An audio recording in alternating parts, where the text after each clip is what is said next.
तुम्हाला ज्या गोष्टी शिकवायच्या आहेत त्या गोष्टी शिकवता येतील. एकच मिनिट.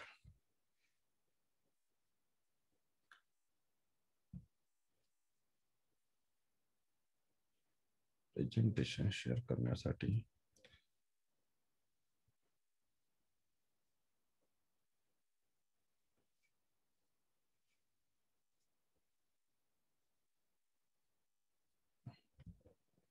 झूम शक्यतो मी वापरत नाही, त्यामुळे मला हे थोडंसं चेक करावं लागेल की नक्की प्रेझेंटेशन शेअर कसं करायचं. ओके, याच्यामध्ये थोड्याशा अडचणी येत आहेत. तर मित्रांनो, आपण जे काय माझ्या समोर आहे त्याच्याप्रमाणे आपण आजचा जो वेबिनार आहे सुरुवात करूया. जर गुळ उद्योगामध्ये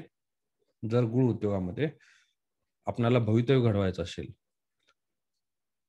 तर हा वेबिनार हा तुमच्यासाठी आहे. आणि याच्यामध्ये लाखो आणि करोड रुपये कसे कमवता येतील हेही मी तुमचे शेअर करणार आहे. पण मित्रांनो, लाखो आणि करोड रुपये ज्यावेळी मी बोलतो त्यावेळेस अशी माझ्याकडे कोणती मॅजिक पिल नाहीये की जी मी तुम्हाला देणार आहे आणि ती खाल्ल्यानंतर तुमचं लगेच बिझनेस हा 4 पटीनं, 5 पटीनं, 10 पटीनं वाढणार आहे. पण ज्या गोष्टी ज्या मी तुम्हाला शिकवणार आहे त्या गोष्टीचं जर इम्प्लिमेंटेशन तुमच्याकडून केलं तर मी तुम्हाला याची खात्री देऊ शकतो की गुळ उद्योगामध्ये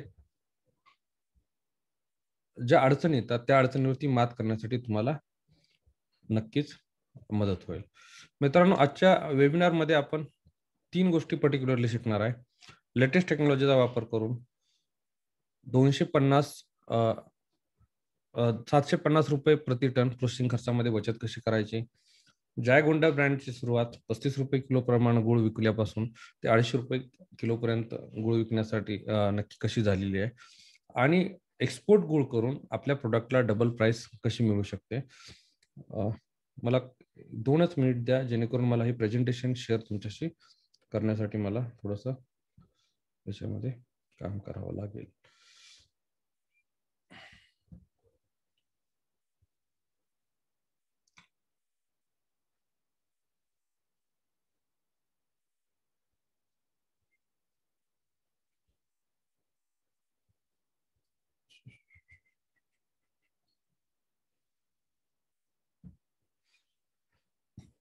मित्रांनो, इथं थोडीशी अडचण येते असं मला दिसतंय. सेटिंगमध्ये काहीतरी गडबड झाली असल्या कारणानं आपणाला हे प्रेझेंटेशन शेअर करायला थोडंसं अडचण येते असं मला दिसतंय. सर्वप्रथम मी थोडक्यात बरेच लोक पहिल्यांदा मला वॉच करतायत, त्यामुळे मी माझी जी आहे ही ओळख मी तुम्हाला करून देतो जेणेकरून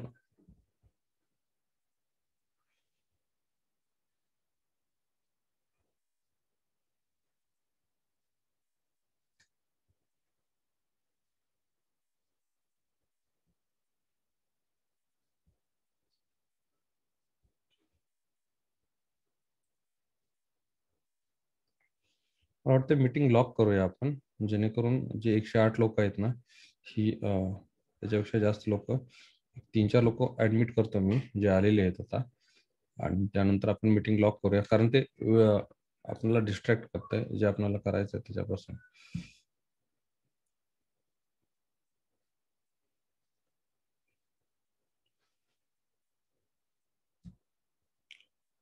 आणि मीटिंग आपण लॉक करूया.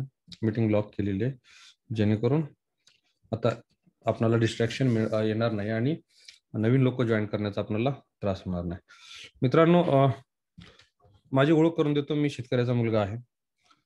माझं मूळ गाव सांगोला तालुक्यामध्ये, मुक्काम पोस्ट वाटंबरे, तालुका सांगोला, जिल्हा सोलापूर हे माझं गाव आहे. 10वी पर्यंत माझं शिक्षण जे आहे हे वाटंबरे गावामध्ये झालेलं आहे. त्यानंतर माझा diploma Walchand college of engineering Sangli आणि बीई मेकॅनिकल जे आहे ते विजेटे मुंबईमधून झालेलं आहे.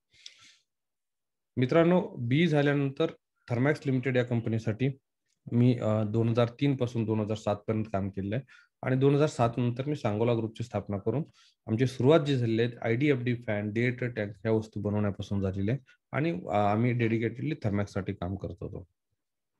त्यानंतर back filter, wet scrubber, boilers, power plant आणि गुळाचे प्लांट याच्यामध्ये आमची एंट्री झालेली आहे. मी ज्यावेळी 10वीला होतो, श्री छत्रपती शिवाजी हायस्कूल व ज्युनियर कॉलेज वाटंबर हे माझ्या शाळेचं नाव आहे. तिथं मी 10वीमध्ये माझा पहिला नंबर आला होता.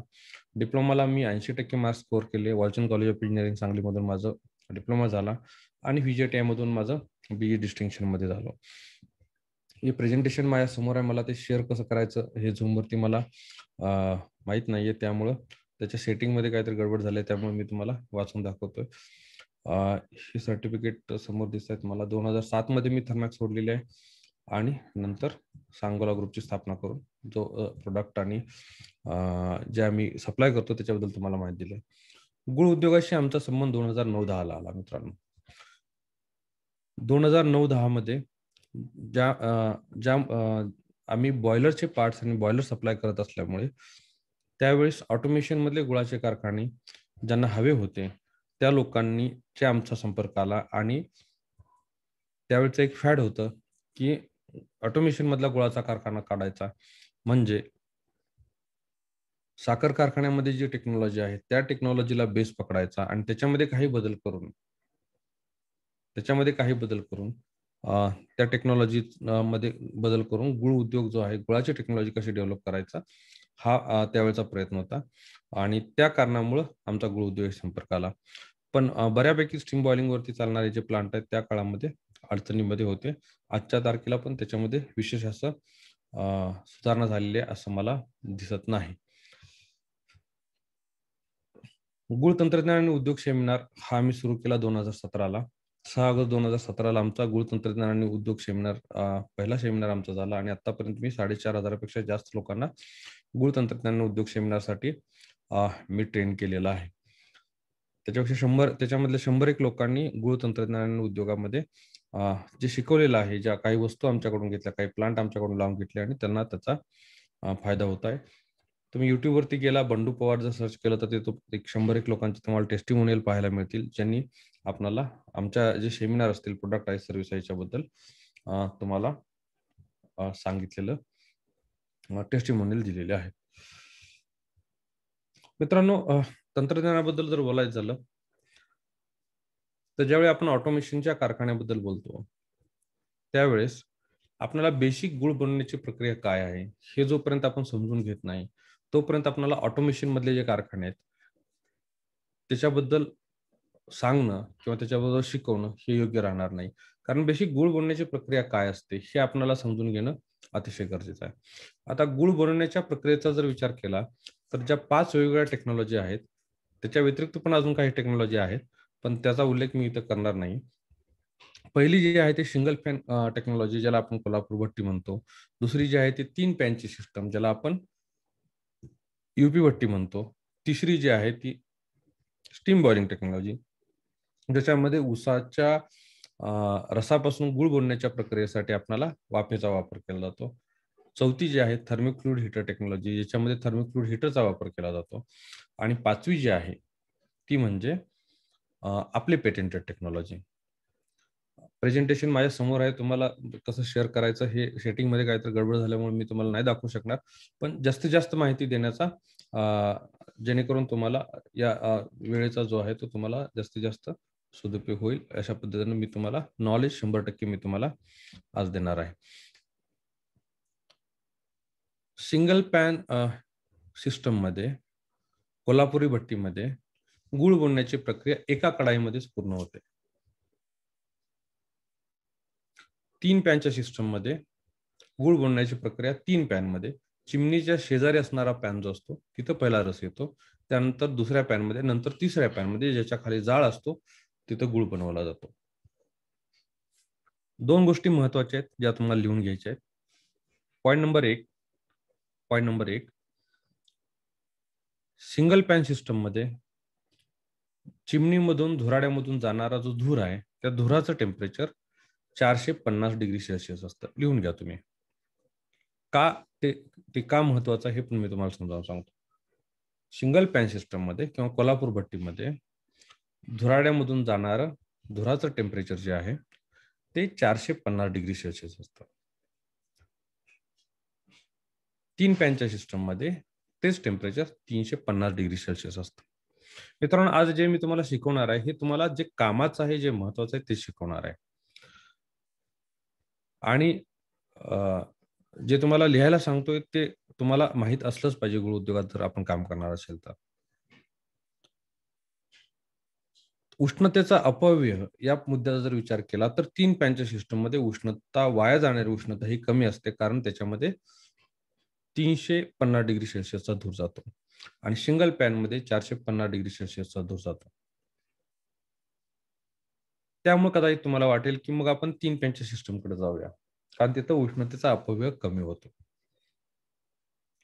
पण मित्रांनो, तुम्ही जर बाजारामध्ये गेला, व्यापाऱ्यांना भेटला, तर तुम्हाला एक गोष्ट लक्षात येईल, की सिंगल पॅनमध्ये बनलेला जो गूळ आहे, त्याची क्वालिटी हा 3 पॅनमध्ये बनलेल्या गुळापेक्षा चांगली असते. क्वालिटीमध्ये जर आपण कॉम्प्रोमाईज करायला गेलो, तर गूळ उद्योगामध्ये आपण यशस्वी होऊ शकत नाही. आपल्या प्रॉडक्टच्या क्वालिटीमध्ये आपण ज्या क्षणाला कॉम्प्रोमाईज करण्याची आपण तयारी दाखवली, त्यावेळेस आपला घाशा गुंडाळायची आपण तयारी केलेली जास्त बरं राहील. मग आता क्वालिटी प्रॉडक्ट जर बनवायचं असेल, तर आपल्याला सिंगल पॅनच्या सिस्टमकडे जावं लागेल. पण सिंगल पॅनच्या सिस्टममध्ये उष्णतेचा अपव्यय जास्त होतो.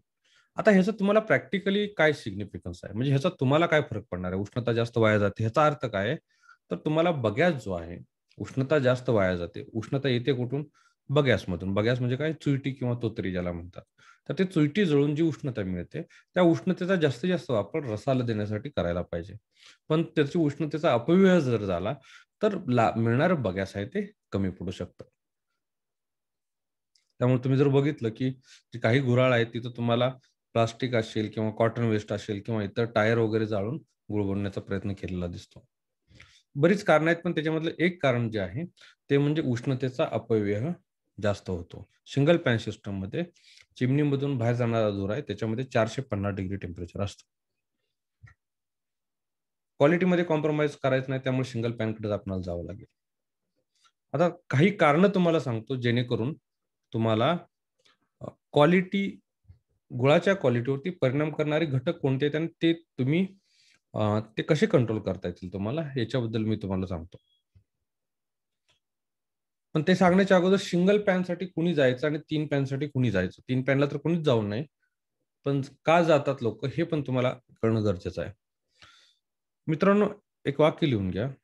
जर तुमच्या भागामध्ये 1 टन ऊसापासून 130 किलोपेक्षा जास्त गूळ जर बनणार असेल, तर तुम्ही सिंगल पॅन सिस्टमकडे जाऊ शकता.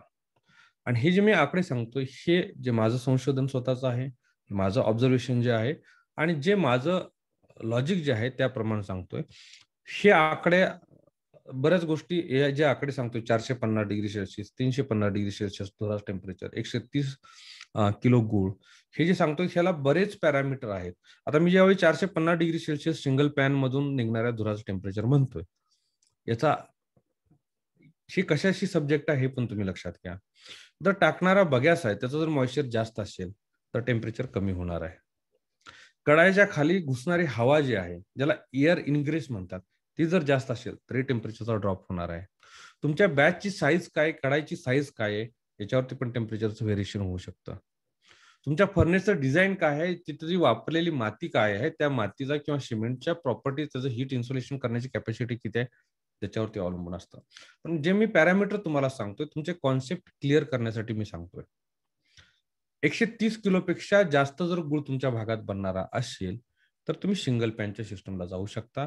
130 पेक्षा जर कमी बनणारा असेल, तर तुम्हाला 3 पॅनच्या सिस्टमला यावं लागेल.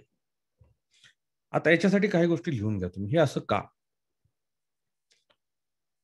1 टन ऊसापासून लिहून घ्यायचं तुम्ही हे. 1 टन ऊसापासून 700 किलो रस निघतो आणि साधारणतः 300 किलो बगॅस निघतो. 1 टन ऊसापासून 700 किलो रस निघतो आणि 300 किलो बगॅस निघतो. 130 किलोपेक्षा जास्त गूळ बनणार आहे. म्हणजे समजा एक उदाहरणासाठी आपण 140 किलो गूळ पकडला. तर 140 किलो गूळ जर बनणार असेल, तर 700 किलोमधून 140 किलो जर वजा केले, तर 560 किलो पाणी आपल्याला बाष्पीभवन करून बगॅसला जाळून बाहेर काढायचं आहे. आणि तिथं 130 च्या ऐवजी 120 किलो बनतोय समजा, कमी बनतोय, तर आपल्याला 580 लिटर पाणी बाहेर काढायचं आहे. हा जो पाणी बाहेर काढण्यासाठी लागणारा बगॅस जो आहे तो आपल्याला 1 टनामध्ये 300 किलोच मिळतो, त्यापेक्षा जास्त मिळत नाहीये. म्हणजे बगॅसची क्वांटिटी फिक्स आहे. पण आपल्या रसामधून निघणारा गूळ जो आहे त्याची क्वांटिटी जर कमी असेल, रिकव्हरी जर आपली कमी असेल, तर आपणाला आहे या बगॅसमधून ते पाणी बाहेर काढण्यासाठी लागणारी उष्णता जी आहे ती धुरामधून आपल्याला शोषावी लागते. त्यामुळे 3 पॅनच्या सिस्टमकडे आपल्याला जाणं गरजेचं असतं. कोल्हापूर भागामध्ये गुळाची रिकव्हरी जास्त आहे. त्यामुळे ही सिस्टम जास्तीत जास्त कोल्हापूरमध्ये तुम्हाला पाहायला मिळेल.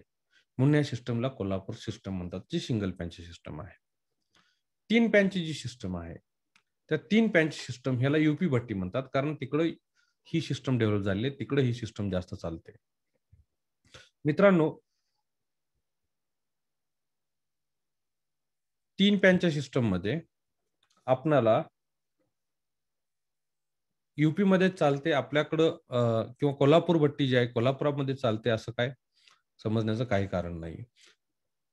याचं एक्सप्लेनेशन असं आहे, जर तुम्हाला 130 किलोपेक्षा जास्त गूळ बनणार आहे याची खात्री असेल, ऊसाची परिपक्वता याच्याबद्दल तुम्हाला खात्री असेल, तर ही सिंगल पॅनची सिस्टम कुठल्याही भागामध्ये आपण एस्टॅब्लिश करू शकतो. आता तुम्ही नवीन आहात या उद्योगामध्ये आणि तुम्हाला माहित नाही की बाबा तुमच्या ऊसापासून गूळ नक्की किती बनणार आहे. 130 किलो बनणार आहे, 140 किलो बनणार आहे, 120 किलो बनणार आहे की 100 किलो बनणार आहे, हे तुम्हाला माहित नसेल, तर त्यासाठी एक थंब रूल आहे जो तुम्ही लिहून घ्यायचा आहे.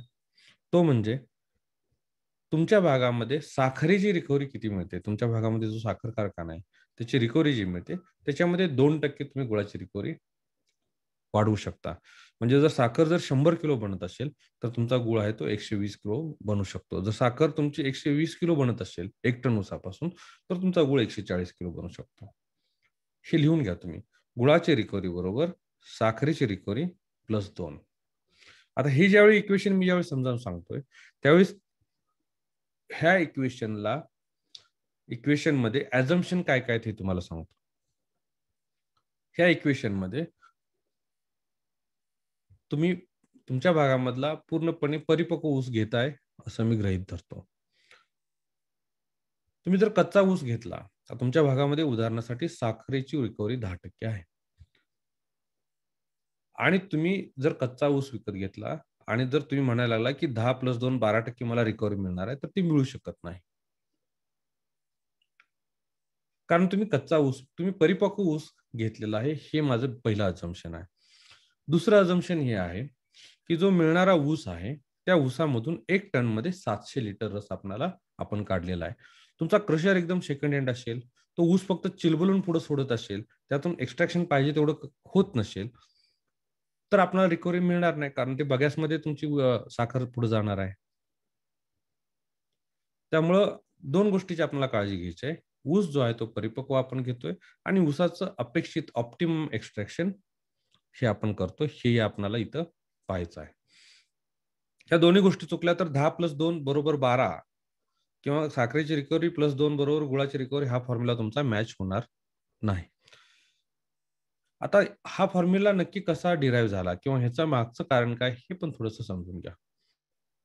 ज्यावेळी साखर कारखान्यामध्ये आपण जर गेला तर शेवटच्या टप्प्यामध्ये रसाला साफ केलं जातं, त्याला कॉन्सन्ट्रेशन केलं जातं आणि सेंट्रिफ्युगल मशीनमध्ये काय होतं, साखरेचे क्रिस्टल वेगळे होतात आणि मोलॅसिस वेगळे होतात. साखरेचे क्रिस्टल वेगळे होतात आणि मोलॅसिस वेगळे होतात. साखरेची रिकव्हरी ही 10% असते, 12% असते, तर मोलॅसिस जे आहे ते 3, 4, 4.5% वेगळं निघतं. आता एक फॉर्म्युला तुम्ही लिहून घ्या. गूळ बरोबर साखर अधिक मोलॅसिस. गूळ बरोबर साखर अधिक मोलॅसिस. गुळामध्ये मोलॅसिस असतं म्हणून तो गूळ आहे. नाहीतर तो गूळ असायचं काही कारण नाही. तो साखर असला असता. त्यामुळं साखरेच्या रिकव्हरीपेक्षा 2% आपली रिकव्हरी जास्त निघते. मित्रांनो, ही ज्यावेळी मी रिकव्हरी बद्दल तुम्हाला सांगतो, त्यावेळी एक गोष्ट तुम्ही लक्षात घ्या, जी गोष्ट अतिशय महत्त्वाची आहे. 1 टन ऊसापासून ज्यावेळी मी 700 किलो रस काढण्याबद्दल बोलतोय, त्याच्यापेक्षा जास्त रस निघू शकतो का? म्हणजे हे तुम्हाला मी याच्यासाठी सांगतोय, जेणेकरून तुम्ही फसू नये. काही लोक तुम्हाला सांगतील की आम्ही 750 लिटर रस काढून देतो. काही लोक सांगतील आम्ही 760, 770, 780 रस काढून देतो. रस तेवढा काढू शकतो का? तर रस नक्की काढू शकतो. पण तो रस काढायचा नाही, हे पण तुम्हाला सांगतो. चांगल्या क्वालिटीचा उच्च प्रतीचा गुळ जर बनवायचा असेल, 700 किंवा 710 लिटर पेक्षा जास्त रस आपण काढता कामा नये. हे का? 710 लिटर पेक्षा जास्त रस जर आपण काढण्याचा प्रयत्न केला, तर त्या रसामधला तुरटपणा आणि खारटपणा हा त्या रसामध्ये उतरतो आणि तो गुळाला चव पण तशी तुरट आणि खारट देतो. आता ह्याचं प्रॅक्टिकल उदाहरण पण तुम्हाला देतो. तुम्ही एखाद्या ज्यूस सेंटरमध्ये जा आणि तिथं 2 ऊसाच्या रसाची ऑर्डर द्या. 2 ग्लास ऊसाचे रस. पहिला ग्लास जो आहे, तो त्याला बोलायचं की पहिल्यांदा ऊस ज्यावेळी टाकतो, त्यावेळचा ग्लास दे आणि नंतर तोच ऊस ज्यावेळी फिरून टाकतोय, त्यावेळी त्याचा वेगळा ज्यूस द्या. नंतर जो काढलेला ज्यूस असतो, तो थोडासा तुरट आणि खारट लागतो, कमी गोड लागतो आणि पहिला जो काढलेला रस असतो, तो जास्त गोड लागतो. म्हणजे थोडक्यात काय, तर गुळाचा गोडवा जर आपल्याला मेंटेन करायचा असेल, एक ठराविक लिमिटच्या पुढे जास्त साखर काढणं चालणार नाही. मग कदाचित तुम्हाला हे वाटत असेल, की मग ती साखर वाया जाते आणि ती जर आपण समहाऊ कशी तर काढली आणि रस जर वाढवला, तर आपली रिकव्हरी वाढेल. तर तुमची रिकव्हरी नक्की वाढेल. मात्र तो गूळ जो आहे, तो तेवढा गोड राहणार नाही. त्याच्यामध्ये खारटपणा आणि तुरटपणा उतरलेला असेल. दुसरा प्रश्न तुमच्या मनामध्ये येईल, साखर कारखान्यामध्ये 90-95% एक्स्ट्रॅक्शन करतात. हे नक्की कसं होतं? मित्रांनो, साखर बनवणे ही पूर्णपणे वेगळी प्रक्रिया आहे. गूळ बनवणे ही पूर्णपणे वेगळी प्रक्रिया आहे. साखर बनण्याच्या प्रक्रियेमध्ये जसं मी तुम्हाला सांगितलं, शेवटच्या टप्प्यामध्ये साखर वेगळी केली जाते आणि मोलॅसिस वेगळं केलं जातं. तुमचा तुरटपणा आणि खारटपणा जो आहे, हा सगळा पूर्णपणे मोलॅसिसचा भाग बनतो आणि साखरेचे गोडवाचे जे सुक्रोजचे जे क्रिस्टल असतात, ते साखरेचे वेगळे होतात. त्यामुळे प्रोसेसमधल्या चुका असतील, उसाच्या रसामधला तुरटपणा, खारटपणा असेल किंवा अजून काही प्रोसेसमधल्या चुका असतील, त्या सगळ्या चुका मोलॅसिसचा भाग बनतात. पण गुळामध्ये मोलॅसिस हा गुळाचाच भाग असल्यामुळं, घटक असल्यामुळं प्रोसेसमधल्या चुका असतील, कच्चा ऊस असेल, त्याचा होणारा परिणाम, ह्या सगळा हा गुळाचा घटक बनतो आणि गुळाची आपल्याला चांगली प्रत तिथं मिळू शकत नाही. त्यामुळे एक वाक्य लिहून घ्यायचंय, 700 ते 710 लिटरपेक्षा जास्त रस आपणाला 1 टन ऊसापासून काढायचा नाही. ही अतिशय महत्त्वाची गोष्ट आहे. त्याच्यानंतर सिंगल पॅन बद्दल तुम्हाला काय सांगितलं, 130 किलोपेक्षा जास्त जर गूळ तुमच्या भागात बनणार असेल, तर तुम्ही सिंगल पॅनकडे जा. आता 130 किलोपेक्षा जास्त बनणार कसा, हे कसं कळणार? साखरेची रिकव्हरी अधिक 2. हां, फर्नेसचं डिझाइन, भट्टीचं डिझाइन अतिशय महत्त्वाचं आहे. कढाई जी आहे तिचं डिझाइन, त्याचा थिकनेस काय ठेवायचा हे तितकंच महत्त्वाचं आहे. आतमधला जो फ्लू गॅस, धूर आहे, त्या धुराचा वेग कसा मेंटेन करायचा, हा विषय पण अतिशय महत्त्वाचा आहे. तर ह्या सगळ्या गोष्टी आपण जे मी तुम्हाला ठोकताळे सांगतोय, हे सगळं व्यवस्थित तुम्ही कराल अशी अपेक्षा करून मी तुम्हाला हे ठोकताळे सांगतोय. 3 पॅनच्या सिस्टमबद्दल मी सांगितलं, जर तुमच्या भागात 130 किलोपेक्षा कमी गूळ बनणार असेल, तर तुम्ही 3 पॅनच्या सिस्टमला जाऊ शकता. पण तिथं गुळाची क्वालिटी तुम्हाला मिळणार नाही. आता गुळाची क्वालिटी न मिळण्यास आता थोडंसं मी क्वालिटीबद्दल बोलतो, की 3 पॅनच्या सिस्टममध्ये गुळाची क्वालिटी चांगली मिळत नाही आणि सिंगल पॅनच्या सिस्टममध्ये क्वालिटी चांगली मिळते. हे असं का? ह्याचे काही मुद्दे मला तुम्हाला समजावून सांगायचे आहे. क्वालिटी मिळवण्याचा रूल नंबर 1, ऊसामधून काढलेला रस जो आहे, त्या रसाचं लवकरात लवकर गुळामध्ये रूपांतर तुम्हाला करावं लागेल. जेवढा तो प्रोसेसिंग टाइम कमी असेल, तेवढी गुळाची क्वालिटी तुम्हाला चांगली मिळणार आहे. तो टाइम जेवढा तुमचा वाढेल, तेवढी गुळाची क्वालिटी तुम्हाला डाउन होणार आहे. सिंगल पॅन सिस्टममध्ये मळी काढणे, इव्हॅपोरेशन आणि शेवटी गुळाची चाचणी येणे हे सगळं जाळावरती होतं आणि जाळामध्ये जेवढा दम आहे तेवढा धुरामध्ये नसतो. 3 पॅनच्या सिस्टममध्ये एकाच पॅन खाली जाळ असतो आणि राहिलेले 2 पॅन आहेत ते धुराखाली असतात. त्यामुळे जाळामध्ये जेवढी हीट आहे तेवढी हीट, तेवढा दम धुरामध्ये नसतो. त्यामुळं सिंगल पॅनच्या सिस्टममध्ये पूर्ण प्रक्रिया जाळामध्ये होत असल्यामुळे 2 ते 2.5 तासामध्ये तुमची चाचणी येते. आणि 3 पॅनच्या सिस्टममध्ये एका पॅनमध्ये रस 1.5 ते 2 तास थांबतो. म्हणजे दुसऱ्या पॅनमध्ये 1.5 ते 2 तास आणि तिसऱ्या पॅनमध्ये 1.5 ते 2 तास असं मिळून 4.5 ते 6 तास हा रस जो आहे एक पॅन पासून तिसऱ्या पॅन पर्यंत गुळ बनण्यापर्यंत लागतो. म्हणजे जवळजवळ डबल पेक्षा जास्त वेळ आपल्याला 3 पॅनच्या सिस्टम मध्ये लागतो. हे क्वालिटी डाऊन करण्याचं एक कारण आहे.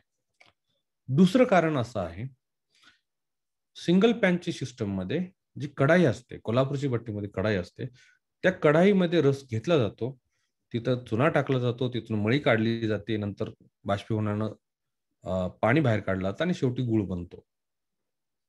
भेंडी पावडर वगैरे त्याच्या अगोदर टाकावी लागते आणि नंतर गूळ बनतो. गूळ बनल्यानंतर ती कढाई पूर्णपणे बाजूला होते. गूळ बनल्यानंतर कढाई पूर्णपणे बाजूला केली जाते. कढाई तिरकी केली जाते आणि आतमधला गूळ जो आहे तो पूर्णपणे बाहेर काढला जातो. नंतर कढाई चुलवाणावरती जाते आणि त्याच्यामध्ये गूळ बनला जातो. 3 पॅनच्या सिस्टममध्ये काय होतं? तिन्ही पॅन जे आहेत एका जागेला फिक्स केलेले असतात. ते पॅन हलत नसतात. रस जो आहे तो चिमणीच्या शेजारचा जो पॅन आहे तिथे येतो. त्याच्यामध्ये चुना टाकला जातो, काळी मळी काढली जाते. आता तो किती टाकला जातो, कसा टाकला जातो हे शिकायचं असेल तर आमचे सेमिनार असतात त्याच्यामध्ये तुम्हाला नावनोंदणी तुम्हाला करावी लागेल. पण हे नक्की तुमचा एखाद्या उद्योगामध्ये उतरण्यासाठी जेवढी काही बेसिक माहिती तुम्हाला असायला पाहिजे, तेवढी माहिती मी 2 तास पुढच्या 1.5 तासामध्ये, 2 तासामध्ये मी तुम्हाला नक्की देणार आहे. चिमणीच्या शेजारचा जो पॅन आहे त्याच्यामध्ये चुना टाकला जातो, काळी मळी काढली जाते. चुना का टाकला जातो लिहून घ्या तुम्ही. चुना का टाकला जातो लिहून घ्या. पॉइंट नंबर 1, चुना टाकण्याचं मागचं कारण रस आंबण्याची प्रक्रिया थांबवतो चुना. लिहून घ्यायचं. पॉइंट नंबर 1, रस आंबण्याची प्रक्रिया थांबवतो. दुसरा पॉइंट जो आहे तो चुना टाकल्यामुळं रसामधला कचरा जो आहे काळ्या मळीच्या रूपानं बाहेर काढण्यामध्ये चुना मदत करतो. चुना टाकण्याची 2 कारणं, रस आंबण्यापासून थांबवणे. पॉइंट नंबर 2, कचरा जो आहे तो काळी मळी, ढोर मळी ज्याला म्हणतात त्याच्या रूपानं बाहेर काढण्याचं काम करतो. मित्रांनो, हे चांगल्या प्रतीचा गूळ बनवायचा असेल तर रस पूर्णपणे साफ होणं, रसामधला कचरा पूर्णपणे बाहेर काढणं ही अतिशय महत्वाची गोष्ट आहे. आणि ही गोष्ट जर आपल्याला नाही जमली तर आपण मशिनरी कोणत्याही घेतल्या, ऑटोमेशन मधला घेतला कारखाना किंवा कन्व्हेन्शनल प्लांट घेतला, तर हे जोपर्यंत आपल्याला समजत नाहीये तोपर्यंत आपल्याला त्याचा उत्तम प्रतीचा गुळ आपल्याला मिळणार नाही. चुना टाकण्याचे 2 कारण मी तुम्हाला सांगितलेत. हा चुना टाकायचा कुठं? कोणत्या स्टेजला चुना टाकायचा? ही गोष्ट कळणं पण अतिशय महत्त्वाचं. मी डेप्थमध्ये तुम्हाला ही गोष्ट सांगणार आहे. चुन्याबद्दलची, चुन्याची गोष्ट तुम्हाला पुढचे 10 मिनिट फक्त चुन्याबद्दलच बोलणार आहे. काही लोक काय करतात, की जिथून क्रशरमधून रस आला, की तिथं चुना टाकतात. काही लोक सुरुवातीला 3 पॅन सिस्टममध्ये पहिल्या पॅनमध्ये चुना टाकतात. काही लोक दुसऱ्या पॅनमध्ये टाकतात. पण राइट सिच्युएशन कोणती आहे? राइट प्लेस कोणता आहे, की चुना टाकण्याचा? मित्रांनो, एक नियम तुम्ही लिहून घ्या. ज्या कढाईमध्ये तुमच्या रसाचं टेम्परेचर 90 डिग्री सेल्सिअस होणार आहे, ज्या कढाईमध्ये लिहून घ्यायचं, हे अतिशय महत्वाची गोष्ट आहे. ज्या कढाईमध्ये कारखाना कोणताही असू दे, ऑटोमेशन मधला असू दे, कन्व्हेन्शनल असू दे, कोणताही असू दे, हा नियम तुम्हाला फॉलो करावा लागेल. ज्या कढाईमध्ये रसाचं टेम्परेचर 90 डिग्री सेल्सिअस होणार आहे त्याच ठिकाणी चुना टाकायचा. त्याच्या अगोदरही नाही टाकायचा, नंतरही नाही टाकायचा. त्याचं कारण काय तुम्हाला इन डेप्थ मध्ये आता समजावून सांगतो. काही लोक क्रशरमधून स्टोरेज टँक मध्ये रस येतो तिथं चुना टाकतात. कारण त्यांना वाटतं की चुना टाकल्यामुळे रस आंबवण्याची प्रक्रिया थांबते, त्यामुळे जेवढं लवकर टाकेल तेवढा बरा होईल. पण ते चुकीचं आहे मित्रांनो. ते कसं चुकीचं आहे तुम्हाला सांगतो.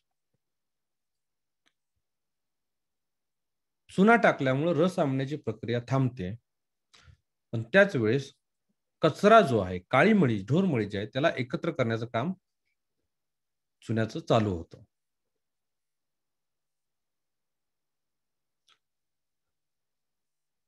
काळी मळी काढण्याचं, ढोर मळी काढण्याचा एक अतिशय महत्वाची गोष्ट अशी आहे, चुना टाकल्यानंतर जशी काळी मळी एकत्र होते आणि वरती येते, त्या प्रक्रियेमध्ये तो रस जो आहे पूर्णपणे स्थिर असणं एका जागेला अतिशय गरजेचं आहे. तुम्ही चुना टाकला, चुना टाकल्याबरोबर एक 5-10 सेकंदामध्ये तो रस आहे तो पूर्णपणे ढवळून घ्यायचा, जेणेकरून चुना पूर्णपणे मिक्स होईल आणि ते ढवळण्यासाठी वापरलेलं पावडर जे आहे ते बाहेर काढून ठेवायचं. आणि तुम्हाला शांत उभं राहायचं, शांत बघत बसायचं आहे त्याच्याकडं. जोपर्यंत पूर्णपणे 85-90 डिग्री सेल्सिअस रसाचं टेम्परेचर येत नाहीये, तोपर्यंत त्या रसाला ढवळायचं नाही. रस जर तुम्ही ढवळला, तर ही जी काळी मळी एकत्र करण्याचं ॲग्लोमरेशन म्हणतात त्याला. ही जी प्रक्रिया आहे, ही प्रक्रिया डिस्टर्ब होते. आणि ही प्रक्रिया डिस्टर्ब झाली आणि काही मळी रसामध्ये राहिली, तर ती पुन्हा पुढे जाऊन तुमची निघत नाही. आता ह्याचं एक उदाहरण तुम्हाला देतो. तुम्हाला पटून जाईल, की हे नक्की काय असतं. मित्रांनो,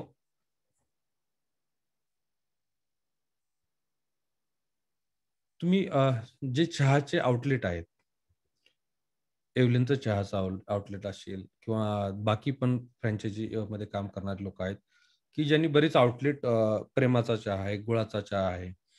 अ, हे सगळे आउटलेट तुम्ही बघितलं असतील. तर तुम्हाला तिथं जो चहा बनवणारा जो माणूस आहे, तो दूध गरम करताना त्या दुधाला कायम हलवत असतो. दुधाला कायम हलवत असतो. हे तुम्ही बघितलं असेल, व्हिडिओमध्ये बघितलं असेल किंवा चहाच्या ह्याच्यामध्ये जाऊन तुम्ही जर बघितलं, तर तो हलवत असतो दुधाला. तो का हलवत असतो माहिती आहे तुम्हाला? दुधामध्ये जे फॅट आहे, जर फक्त तो दूध स्थिर ठेवलं आणि खालून जर जाळ लावला, तर दुधामधलं फॅट जे आहे, ते पूर्ण एकत्र होतं आणि वरती साय बनते. ती साय त्याला बनू द्यायची नसते. जे फॅट आहे ते दुधामध्ये मिक्स राहिलं पाहिजे, जेणेकरून चहाची टेस्ट घेताना ते फॅट प्रत्येकाला मिळालं पाहिजे, तर चहाची टेस्ट चांगली लागते. फॅट असेल तर टेस्ट आहे. तर त्याला त्याची साय बनली नाही पाहिजे, ही त्याची रिक्वायरमेंट आहे. त्यामुळे त्या दुधाला ते कायम हलवत राहतो. मळी काढण्याची प्रक्रिया ह्याच्या उलटी आहे. आपल्याला मळी मिक्स नाही करायची. आपल्याला मळी वर काढायची. त्यामुळे रसाला स्टॅटिक स्थिर ठेवणं अतिशय गरजेचं आहे. रसाला जर तुम्ही डिस्टर्ब केलं, तर ही जी प्रक्रिया आहे वर येण्याची मळी, ही डिस्टर्ब होते आणि त्याचा गुळाच्या गुणवत्तेवरती परिणाम होतो. आता तुम्ही क्रशर नंतर जो स्टोरेज टँक आहे, तिथं जर चुना टाकला, तर काय होईल? रस आणण्याची प्रक्रिया थांबेल, मान्य आहे. पण मळी एकत्र येण्याची जी प्रक्रिया आहे, मळी एकत्र येण्याची प्रक्रिया ज्यावेळी स्टोरेज टँक मधून पुढच्या पॅनमध्ये रस जाईल, त्यावेळी ती डिस्टर्ब होणार. त्यामुळे जो नियम तुम्ही लिहून घेतला नसेल तर आता लिहून घ्या. चुना टाकायचा त्या ठिकाणी ज्या ठिकाणी तुमची पूर्णपणे काळी मळी निघेल, म्हणजेच अर्थात रसाचं टेम्परेचर 90 डिग्री सेल्सिअस जाईल. आता चुना किती टाकायचा? कुठे टाकायचा हे तर तुम्हाला कळालं. चुना किती टाकायचा? चुना टाकण्यासाठी काही थंब रूल मी तुम्हाला आता शिकवतो. चुन्याचा विषय मी आज संपवतो तुमच्यासमोर. चुना रसाचा पीएच रसाचा पीएच म्हणजे रस ऍसिड आहे का अल्कलाइन आहे हे मेजर करण्यासाठी पीएच मीटर एक इन्स्ट्रुमेंट असतं. त्याने आपल्याला रसाचा पीएच कळतो. रसाचा पीएच नॉर्मल मॅच्युअर रसाचा पीएच 5.3 असतो. लिहून घ्या तुम्ही. रसाचा पीएच हा 5.3 असतो. चुना टाकल्यानंतर हा पीएच 6.3 झाला पाहिजे. 6.3 म्हणजे 5.3 पासून आपल्याला 6.3 पर्यंत पीएच घेऊन जायचा आहे. आता 6.3 पर्यंत पीएच घेऊन जाण्यासाठी लागणारा जो चुना आहे, तो चुना आपल्याला रसामध्ये टाकायचा आणि रसाला ढवळायचा आहे. आता हे काय प्रत्येक वेळेस आपण इन्स्ट्रुमेंट घेऊन बसायचं का? तसं काहीतरी आपल्याला थंब रूल ठरवावं लागेल ना. तर त्याचा थंब रूल तुम्ही लिहून घ्या. रसाचा पीएच 5.3 असेल आणि तो 6.3 पर्यंत घेऊन जाण्यासाठी 1000 लिटरची जर बॅच असेल रसाची, तर तुम्हाला 400 ग्राम चुना लागतो. लिहून घ्यायचं आहे. 1000 लिटरची बॅच पीएच 5.3 असेल तर 6.3 पर्यंत घेऊन चालण्यासाठी 400 ग्राम चुना लागतो. बॅच जर 1500 झाली तर काय होईल? चुन्याची क्वांटिटी अर्धी होईल. 1000ची 2000 लिटरची बॅच झाली तर 400चा 800 ग्राम चुना लागेल. पीएच रसाचा समजा 5.3 ऐवजी 5.2 आहे. रसाचा पीएच 5.3च्या ऐवजी 5.2 कमी पीएच आहे. आपल्याला जायचं तर 6.3 पर्यंत आहे. मग काय करावं लागेल? 10% चुना जास्त टाकावा लागेल. समजा रसाचा पीएच 5.3च्या ऐवजी 5.4 आहे. तर 10% चुना 1 पॉईंटने म्हणजे 10% चुना आपल्याला कमी टाकावा लागेल. हे पूर्ण चुन्याबद्दल. आणि त्यानंतर मग भेंडी पावडर टाकली जाते. सगळ्याच गोष्टी मला इथं शिकवणं शक्य नाही होणार. पण जेवढं काय तुम्हाला शिकवणं शक्य आहे आजच्या 1.5 तासामध्ये ते तुम्हाला मी शिकवतो. तर या सगळ्या बारीक-सारीक ज्या गोष्टी आहेत, ह्या बारीक-सारीक गोष्टी तुम्हाला एक गूळ उद्योजक म्हणून तुम्हाला माहीत असणं गरजेचं आहे. मित्रांनो, तुम्हाला हे जे चुन्याबद्दल जे शिकवलेलं आहे मी, चुन्याचं कारण काय, तो कुठं टाकायचा, तो कसा टाकायचा, तो मळी नक्की कशी काढायची हे तुम्हाला शिकवलेलं आहे. तुम्ही बघितलं असेल की जी ऑटोमेशनमध्ये मळी काढण्याची यंत्र तुम्ही व्हिडिओ वगैरे बघितले असतील. चेन असते आणि त्या चेनला एक पट्टी लावलेला स्क्रॅपर असतो आणि तो असा पुढे जातो आणि ती मळी पुढे घेऊन जातो. कोणत्याच कारखान्यामध्ये ही सिस्टम तुम्हाला चालू कधीच दिसणार नाही. बरीच कारण आहेत त्याची, पण ही सिस्टम कुठं चालू तुम्हाला दिसणार नाही, व्यवस्थित चालू दिसणार नाही. त्याच्यातल्या कारणावरती काम केलं. कुठलीच गोष्ट अशक्य आहे असं माझं म्हणणं नाहीये. पण सध्याच्या परिस्थितीमध्ये अशी कोणीच सिस्टम डेव्हलप नाही केलेली, की जी चालू आहे, जी माझ्या नजरेत आहे. म्हणजे ते कायमच फेल्युअर होणार आहे असं असं मला म्हणायचं नाहीये. कोणती गोष्ट अशक्य आहे असं माझा दावा नाहीये. पण ती सिस्टम जी आहे, ती न चालण्याची काही कारणं मी तुम्हाला सांगतो. जर आता जे पार्टिसिपंट आहेत त्याच्यामध्ये आम्हाला कॉम्प्युटर समजणारे काही लोकं असतील, तरी मला काही त्याची हरकत नाही. मी जे शिकवतो त्याचा नॉलेजचा तुम्हाला, देशाला, शेतकऱ्यांना फायदा कसा होईल याच्यासाठी मी तुम्हाला शिकवतोय. ज्यावेळी कढाईची लांबी वाढते, त्यावेळी काय होतं? एका भागातून मळी निघलेली असते आणि दुसऱ्या भागात अजून मळी वरती आलेली नसते. आणि आपण काय करतो? स्क्रॅपर चालू करतो. स्क्रॅपर ज्यावेळी चालू करतो त्यावेळी रस डिस्टर्ब होतो. त्यामुळे जो राहिलेला रस आहे, तो पण व्यवस्थित साफ होत नाही. जे मी तुम्हाला सांगितलं होतं. रसाला स्थिर ठेवणं गरजेचं आहे. रस जर डिस्टर्ब झाला तर तुमची मळी काढण्याची प्रक्रिया तिथं फेल होते.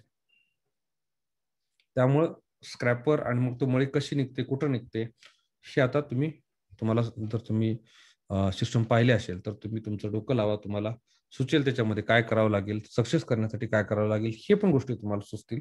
पण आजच्या तारखेला ही अशी सिस्टम जी आहे, ही यशस्वी माझ्या नजरेत कुठं पाहायला मला मिळालेली नाही.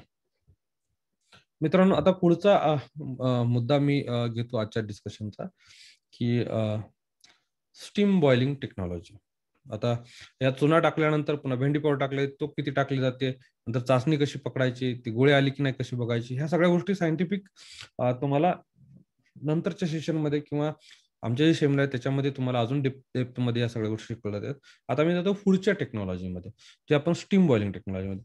स्टीम बॉइलिंग टेक्नॉलॉजी ही गुळ बनवण्यासाठी आम्ही कधीच रिकमेंड केलेली नाही आजच्या तारखेला आणि करणार पण नाही. त्याचं कारण असं आहे, टेक्निकल जास्त मी जाणार नाहीये. पण तुम्हाला काही पॉइंट्स तरी म्हणजे नक्कीच मी सांगणार आहे.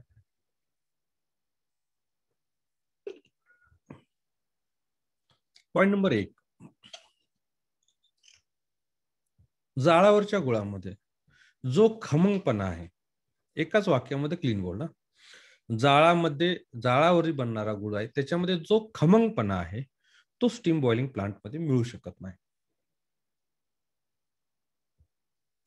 एका वाक्यामध्ये सगळ्या गोष्टी आल्या. जी क्वालिटी आपल्याला मिळते त्याच्यामध्ये तो खमंगपणा आपल्याला मिळालेला दिसत नाही. मित्रांनो, आपल्या घरामध्ये, माझ्या घरामध्ये बहीण आहे, बायको आहे आणि आई आहे. तिघींच्या भाकरी वेगळ्या असतात. हे तेच ओट आहे, तोच पाणी आहे, तेच पीठ आहे. तरी भाकरी फक्त हात बदलला तरी टेस्ट आणि टेक्स्चर आणि फील सगळा बदलतो. तुम्ही जर जाळाच्या ऐवजी स्टीम किंवा ऑइल किंवा इतर गोष्टी जर वापरणार असाल, तर त्याचा गुळाच्या क्वालिटीवरती फरक पडणारच आहे. तो किती पडणार आहे ही गोष्ट जरा बाजूला जरी ठेवले तर फरक हा नक्की पडणार आहे आणि तो फरक जो आहे हा तुम्हाला तुमचा बिझनेस बंद करण्यासाठी भरपूर झाला. स्टीम बॉइलिंग टेक्नॉलॉजी जी आहे ही आम्ही रिकमेंड करत नाही. आता थोडंसं टेक्निकल सांगणार नाही म्हणतोय तरी पण मला राहवत नाही. विषय निघाला की माझ्या तोंडातून माझ्या डोक्यात जे येतं ते मला तुमच्यासमोर मांडायला आवडतं. ते ठेवण्यामध्ये काय अर्थ नाही. स्टीम बॉइलिंग टेक्नॉलॉजीमध्ये मळी काढण्यासाठी क्लॅरिफायरचा वापर केला जातो. आता यामध्ये काय सुधारणा झाल्या असतील त्याच्याबद्दल मला काय बोलायचं नाही.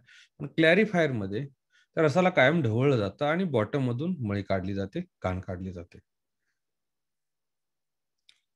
गुळ ओढण्याच्या प्रक्रियेमध्ये मळी काढण्याची जी प्रक्रिया आहे त्यामध्ये मी तुम्हाला सांगितलं रसाला स्थिर ठेवणं गरजेचं आहे. आता तुम्ही म्हणाल मग हे साखर कारखान्यामध्ये कसं चालतं? मित्रांनो, साखर कारखान्यामध्ये ह्या ज्या प्रोसेस आहे ह्याच्यामध्ये जे काय राहिलेला कचरा आहे, याच्यामध्ये ज्या झालेल्या चुका आहेत ह्या सगळ्या मोलॅसिसचा भाग बनतात. गुळ बनण्याच्या प्रक्रियेमध्ये ह्या गुळाचा भाग बनतात. मोलॅसिस हा गुळाचा भाग आहे. त्यामुळे ह्या सगळ्या चुका आहेत त्या तुम्हाला माफ होत नाहीत. नंतर दुसरी स्टेज येते स्टीम बॉइलिंग टेक्नॉलॉजीमध्ये इव्हॅपोरेशन. इव्हॅपोरेशन तुमचं 60 ते 70 डिग्री सेल्सिअसला होतं. त्यामुळे न्यूट्रिशनल व्हॅल्यू जास्त आहेत, असा क्लेम केला जातो. जे अर्ध सत्य आहे. ज्यावेळी 60 ते 70 डिग्री सेल्सिअसला तुम्ही न्यूट्रिशनल व्हॅल्यू जास्त आहेत असं म्हणतात, त्यावेळेस त्याचा अर्थच असा असतो की तो गूळ थोडा कच्चा असतो. आता कच्च्या भाजीचं न्यूट्रिशनल व्हॅल्यू जास्त असतात. कच्च्या भाजीची न्यूट्रिशनल व्हॅल्यू जास्त, भाजी शिजवल्यानंतर त्याची न्यूट्रिशनल व्हॅल्यू कमी होते. ज्यावेळेस तुम्ही म्हणता की न्यूट्रिशनल व्हॅल्यू जास्त आहे, त्याचाच अर्थ आहे की तो गूळ जो आहे हा कच्चा आहे. हे झालं इव्हॅपोरेशनचं. आता ते 60 ते 70 डिग्री सेल्सिअसला इव्हॅपोरेशन सक्सेसफुल होतं. जर्म्स आणि बॅक्टेरिया राहतात. त्यामुळे बॅक्टेरियल काउंट जास्त असतो. त्यामुळे त्याला अल्कोहोलसारखा वास येतो. ह्या सगळ्या अडचणी आहेतच त्याच्यामध्ये. पण शेवटी जिथं गूळ बनला जातो, ज्यावेळी 118, 120 डिग्री सेल्सिअसला गूळ बनला जातो आणि खाली 150-200 डिग्री सेल्सिअस स्टीम असते. शेवटच्या स्टेजमध्ये जी क्वालिटी पाहिजे आपल्याला ती त्याच्यामध्ये मिळू शकत नाही. तुम्ही प्लांटमध्ये रनिंग प्लांटमध्ये गेला तर तुम्हाला ही गोष्ट जास्त लक्षात येईल.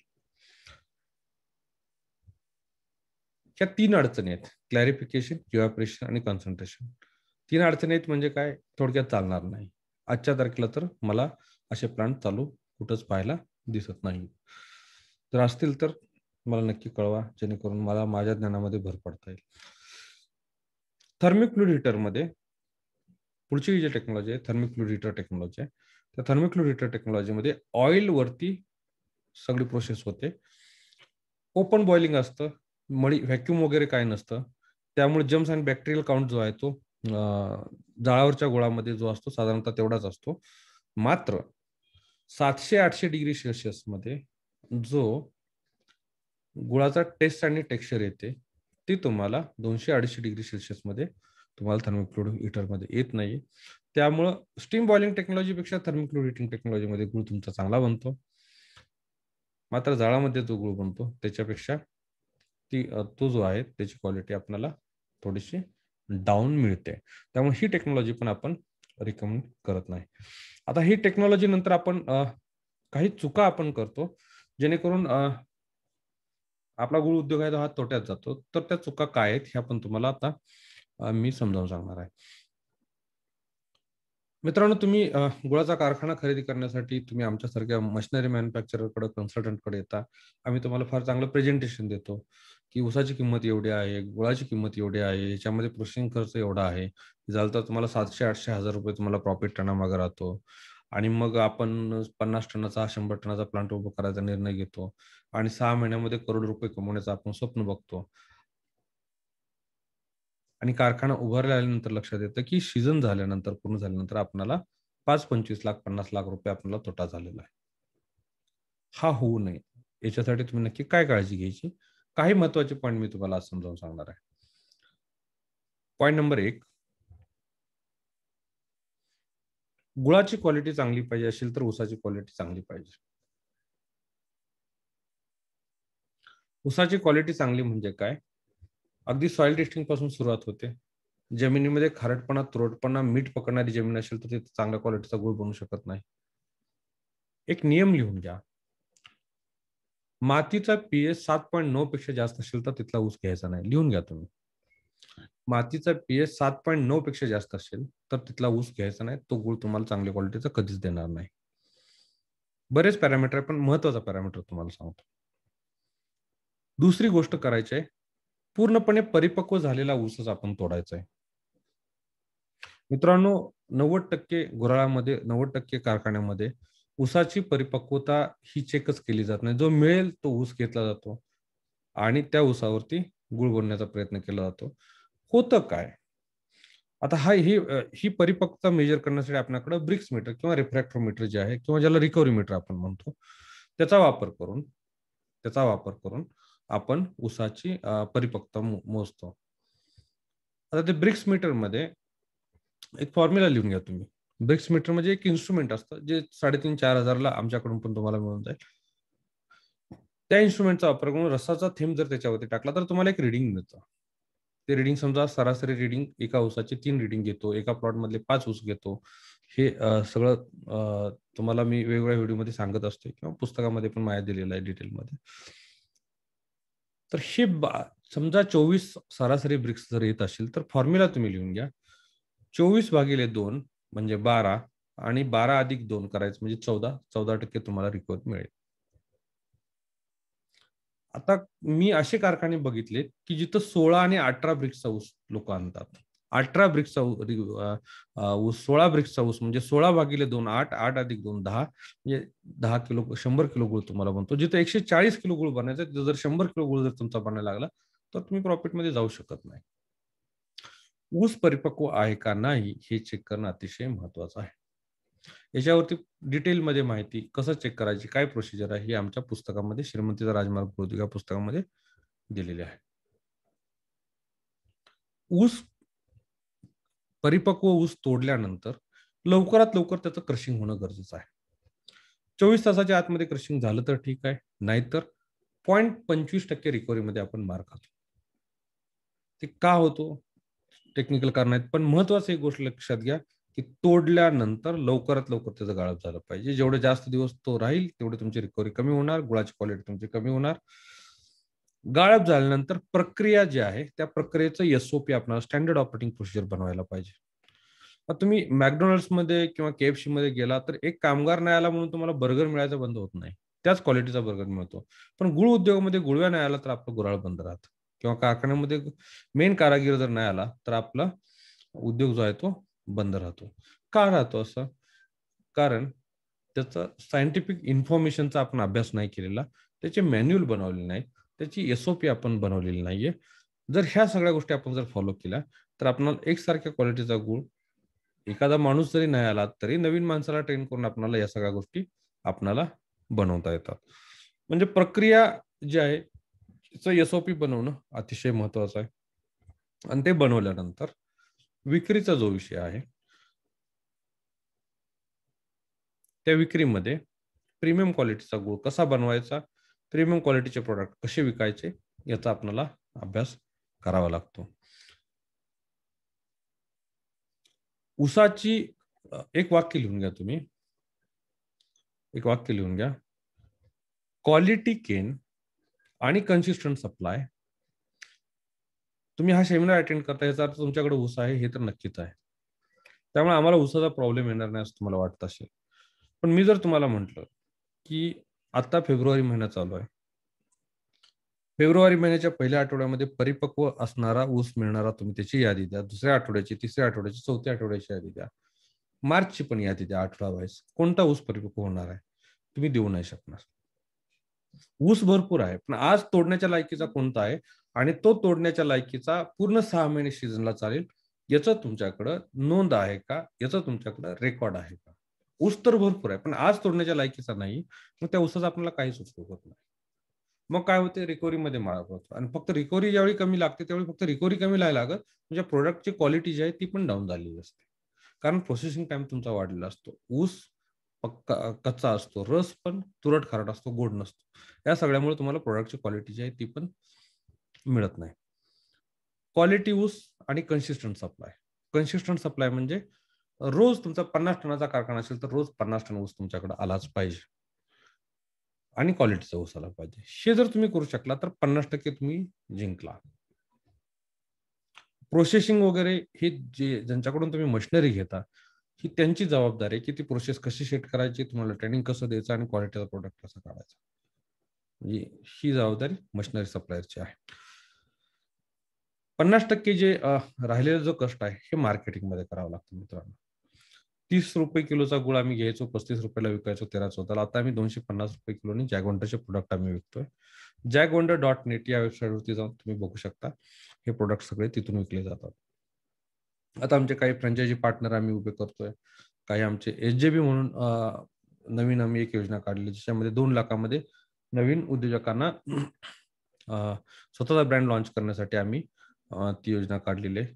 त्याच्याबद्दल पण मी थोडंसं ब्रीफमध्ये मी तुम्हाला सांगेन, जेणेकरून विक्री जी आहे, या विक्रीमध्ये तुम्हाला मदत होईल. मित्रांनो, गुळ उद्योगामधल्या ज्या समस्या आहेत, त्या समस्यांमध्ये लेबरची समस्या ही एक समस्या आहे, ही तुम्हाला मान्य आहे. आणि दुसरी विक्रीची समस्या आहे. मित्रांनो, लेबरची समस्या ही लेबरची समस्या नाहीच आहे. विक्रीची समस्या ही मूळ कारण आहे. मला एक प्रश्न विचारायचा आहे तुम्हाला. तुम्ही जो कारखाना काढता, तुम्ही जे गुऱ्हाळ टाकता, तिथे तुम्हाला लेबर मिळत नाही, आले तर लेबर टिकत नाही. तसाच कारखाना समजा रतन टाटा सरांना काढायचा असेल, तर त्यांना लेबर मिळतील का? ह्या प्रश्नाचं उत्तर तुम्ही काय द्याल? या प्रश्नाचं उत्तर त्यांना लेबर मिळतील. त्यांना स्टाफ पण चांगला मिळेल, तो स्टाफ टिकेल पण. त्यांना मिळेल पण आपल्याला नाही मिळत. त्यांचा ब्रँड झाला. ब्रँड आता झालेला आहे. ज्यावेळी कारखाने सुरू केले होते, त्यावेळी त्यांचा ब्रँड झालेला नव्हता. ज्यावेळी टाटा ग्रुप सुरू झाला त्यावेळेचं बोलतोय. मित्रांनो, लोकांना 4 पैसे जास्त दिले, लोकांची काळजी घेतली, तर कुठलाही लेबर तुम्हाला मिळायला अवघड जात नाही आणि कुठलाही लेबर तुम्हाला सोडून पण जाणार नाही. आता लोकांना जास्त पैसे द्यायचे आणि लोकांची काळजी घेण्यासाठी पुन्हा पैसेच लागतात. म्हणजे कुठं आला विषय? पुन्हा मार्केटिंगचा आला. मित्रांनो, गुळाचा कारखाना उभं करायचं, कमी गुऱ्हाळ जरी उभं करायचं झालं, तरी 15-1 लाख रुपये तुम्हाला खर्च लागतो उभं करण्यासाठी आणि चालवण्यासाठी पुन्हा तेवढाच खर्च येतो. म्हणजे 30-35-40 लाखाचं पूर्ण बजेट असतं. ऑटोमेशन मध्ये गेला तर तुम्हाला करोडो रुपयामध्ये गुंतवणूक केली जाते. पण हे सगळं गुंतवणूक केल्यानंतर त्याच्यामध्ये यशस्वी होण्याची खात्री नसते. म्हणून आम्ही काय केलं, या सगळ्या प्रश्नाची उत्तर म्हणून स्मार्ट जॅकप्रेन्युअर ब्लूप्रिंट SJB हा आम्ही प्रोग्राम काढला, ज्याच्यामध्ये फक्त 2 लाख रुपयामध्ये तुम्हाला तुमचा स्वतःचा ब्रँड तुम्ही लॉन्च करू शकता. त्या 2 लाखामध्ये मी जास्त सांगणार नाही डिटेलमध्ये. डिटेलमध्ये पाहिजे असेल तर ऑफिसला कॉन्टॅक्ट करा, तुम्हाला सविस्तर माहिती दिली जाईल. त्या 2 लाखामध्ये 1,30,000 मध्ये तुम्हाला पॅकेजिंग मटेरियल, पॅकेजिंग मशिनरी, ते लेबल, स्टिकर, ट्रेनिंग हे सगळं आमच्याकडून दिलं जातं आणि 70-80 हजारामध्ये 1-1.5 टन तुम्हाला गुळा विकत घेण्यासाठी खेळतं भांडवल तुम्हाला घेण्यासाठी ती प्रोव्हिजन असते. म्हणजे 2 लाखामध्ये तुमच्या भागामध्ये एका तालुक्यामध्ये एकाच व्यक्तीला आम्ही SJB देतो. त्यातले कोणते तालुके गेलेत, कोणते नाही गेले, तुम्हाला ऑफिसमध्ये कॉल केल्यानंतर तुम्हाला माहिती मिळेल. जेणेकरून गूळ बनल्यानंतर साधं तुम्ही गुऱ्हाळ जरी टाकलं, उदाहरणासाठी सांगतो तुम्हाला, आणि तुम्ही जरी 15 टन जरी गाळप केलं, तर तुमचा 2 ते 2.5 टन गूळ तयार होतो. आणि तो 2 ते 2.5 टन गूळ स्वतःच्या ब्रँडने विकणं हे चॅलेंजिंग आहे. हे एवढं सोपं नाहीये. Please understand.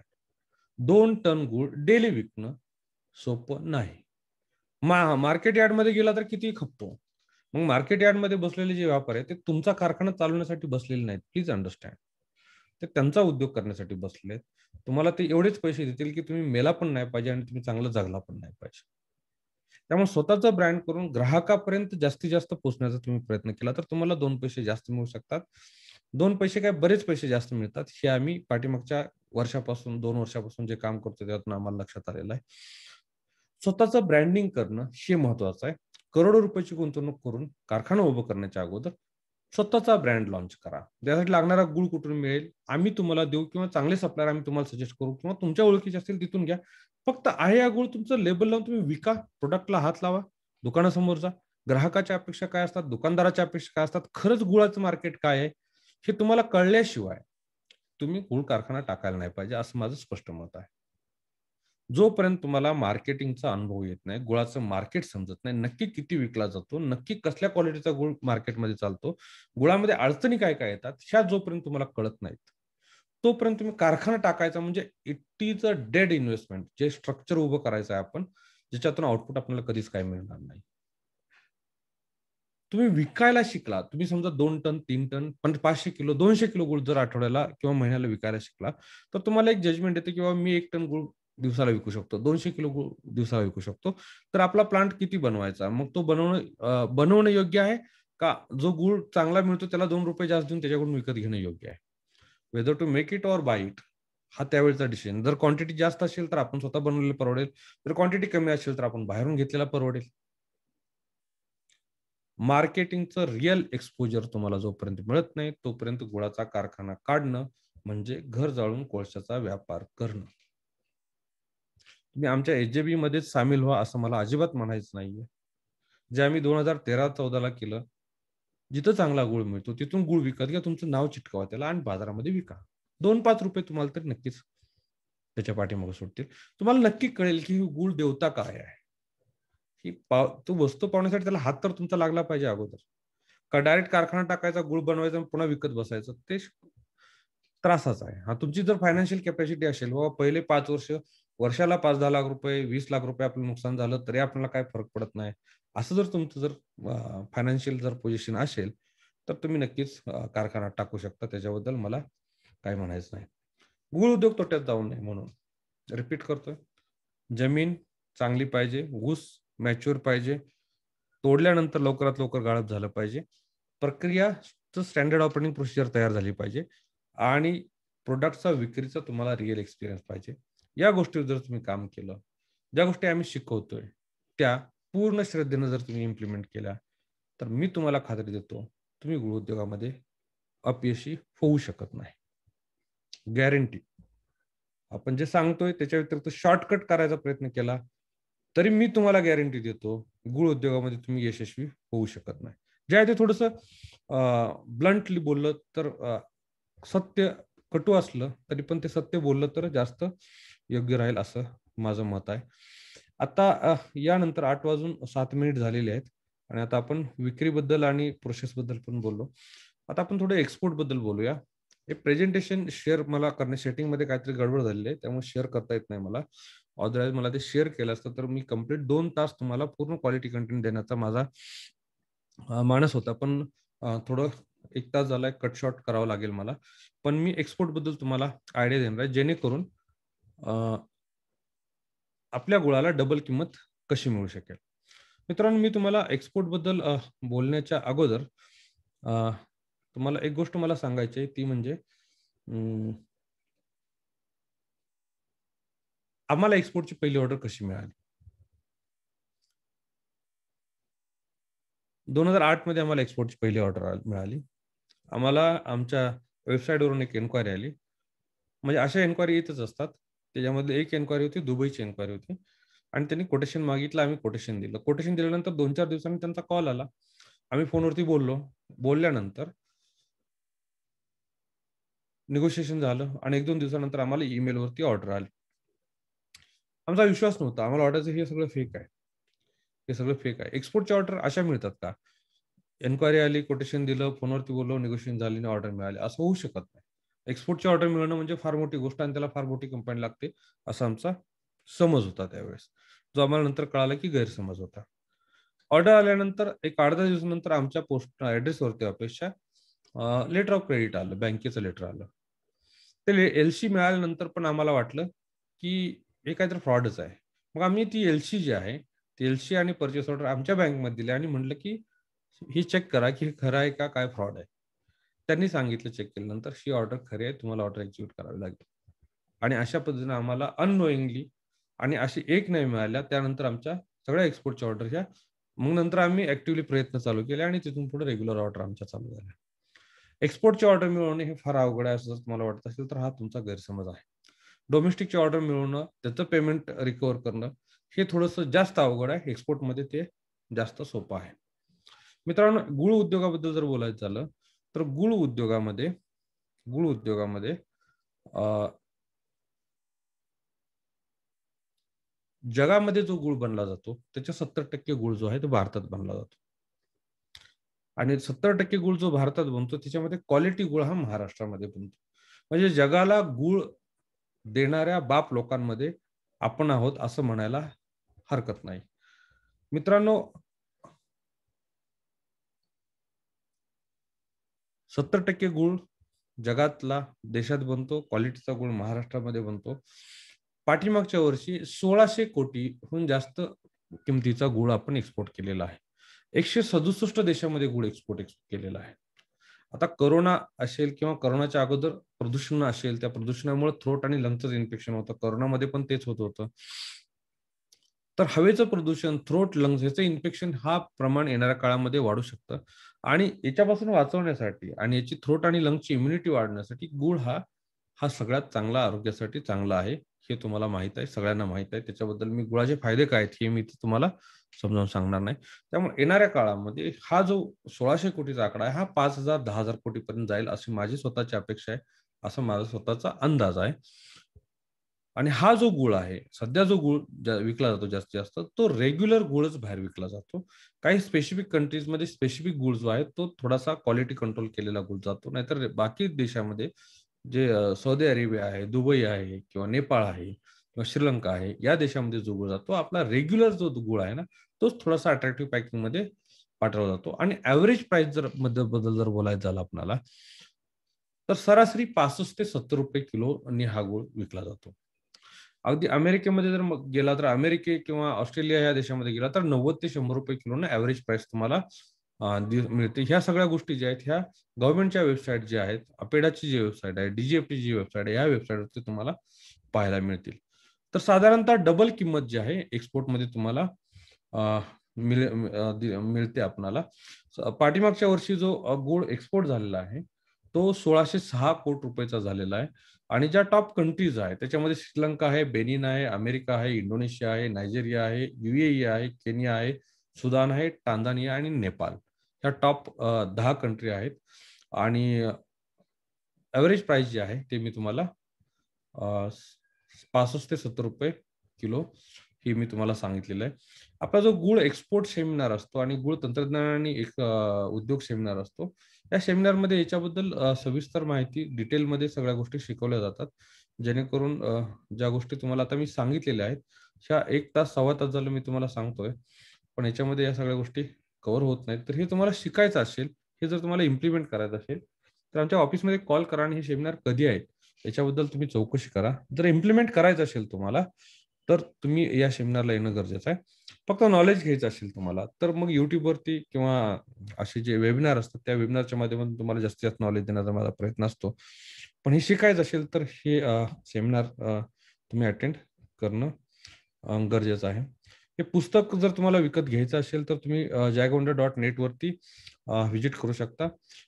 पण त्याच्या अगोदर मी तुम्हाला जर सांगितलं होतं सुरुवातीला, की 3 लोकांना मी मोफत आज पुस्तक देणार आहे. ज्यांनी आजच्या नोट्स व्यवस्थित काढलेल्या आहेत. तर तुम्ही ज्या काढलेल्या नोट्स आहेत, ह्या मी जो नंबर सांगतोय त्या नंबरवरती तुम्ही मला WhatsApp करा.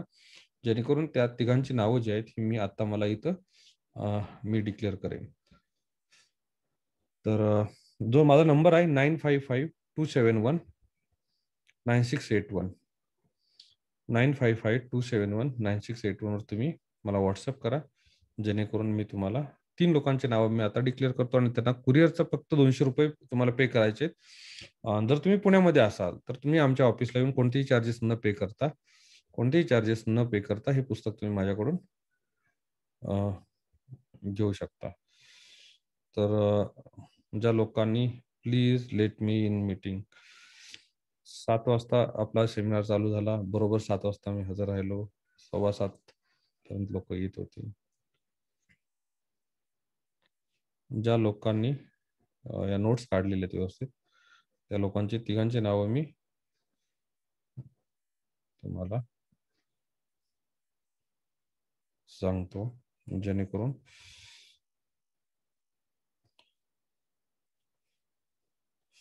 पहिलं नाव जे आहे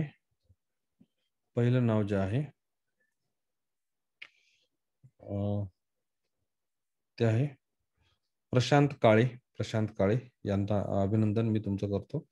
तुम्हाला मिळालेलं आहे पुस्तक. नंतर दुसरं नाव जे आहे ते रणजित निकम यांनी आमचा सेमिनार पण अटेंड केलेला इथं मला दिसतोय. Paid seminar Ranjit Nikam. अभिनंदन रणजितजी, तुम्हाला हे पुस्तक माझ्याकडून नोट्स काढलेले आहेत. जी लोक पार्टिसिपेट करतात, जी लोक डेडिकेशननी करताना दिसतात,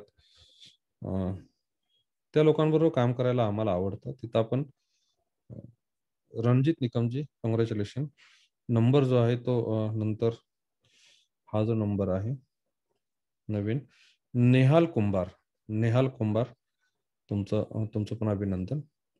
नेहाल कुंभार आणि 3 लोकांची नावं झालेली आहेत. तुम्ही जो नंबर आहे आमचा ऑफिसचा नंबर लिहून घ्या. 8421375995 या नंबरवरती सकाळी 11 ते संध्याकाळी 6 च्या दरम्यान सोमवार ते शुक्रवार या वेळेमध्ये संपर्क करा. आणि जर तुम्हाला कुरिअरनं पाहिजे असेल तर ₹200 कुरिअरचे चार्जेस ते सांगतील तुम्हाला. जर तुम्ही पुण्यामध्ये असाल तर ऑफिसमध्ये आमचं पिंपरी सौदागरला ऑफिस आहे. तिथे येऊन तुम्ही हे पुस्तक कलेक्ट करू शकता. आणि या नोट बरोबर आजचा हा जो वेबिनार आहे हा इथंच संपवतो. तुम्ही जो काय गृह उद्योगामध्ये उतरण्याचा निर्णय घेतला असेल किंवा घ्याल त्याच्यासाठी माझ्याकडून तुम्हाला खूप खूप शुभेच्छा देतो आणि हा वेबिनार इथंच संपवतो. धन्यवाद.